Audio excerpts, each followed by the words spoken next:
We bless you, Lord, for you are here. We bless you, Lord, for your manifestation of the Spirit. For the works that you're doing in us, oh Lord. We bless you, Lord, for how you're preparing the church. We bless you, Lord, Jehovah Lord.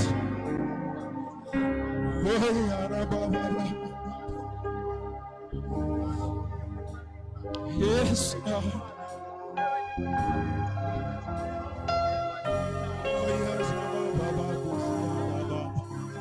Kuna kitu mpya ambacho kinatendeka ndani ya maisha yako.